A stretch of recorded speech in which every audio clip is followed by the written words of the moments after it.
তিন ভাই। বড় ভাই ছোট দুই ভাইকে বলতেছে, দেখো মেজো ভাই ছোট ভাই, আমরা আমাদের আব্বা আম্মাকে চলো ভাগ করে খাওয়াই। আমি 10 দিন, তুমি 10 দিন, মেজো ভাই তুমি 10 দিন, ছোট ভাই তুমি আরো 10 দিন। মেজো ভাই বলতেছে বড় ভাইকে, বড় ভাই আমি আপনার সাথে একমত নই, আপনি 1 মাস, আমি 1 মাস, ছোট ভাই 1 মাস, এরকম ভাগাভাগি করি। দুই ভাইয়ের এই কথাবার্তা শুনে ছোট ভাই বলতেছে বড় দুই ভাইকে, বড় ভাই মেজো ভাই শোনেন, একটা দাবি আপনাদের কাছে পেশ করি।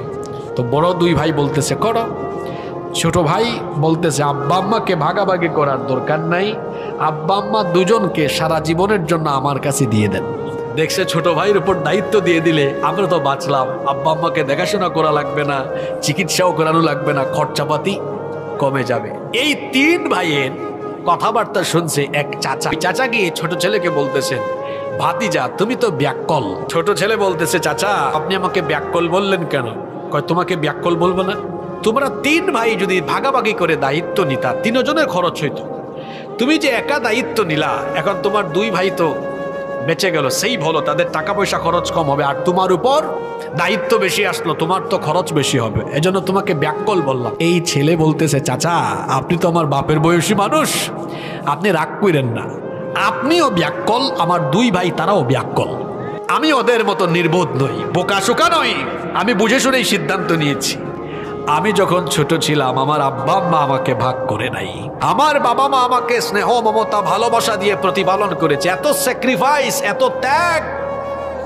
আমার বাবা মাথার ঘাম পায়ে ফেলে পয়সা উপার্জন করে আমাকে খাইয়েছে, লালন পালন করিয়েছে, ঢাকায় পাঠায় আমাকে পড়াশোনা করেছে।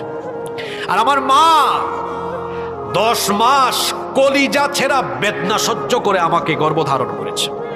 আমার এই মা মাংসের, গুস্তের, মাছের সবচেয়ে ভালো টুকরাটা আমাকে খাওয়াইছে। এরকম কষ্ট করে করে আমার বাবা মা আমাকে লালন পালন করেছে, আমি কি আজ আমার বাবা মাকে ভাগ করবো নাকি?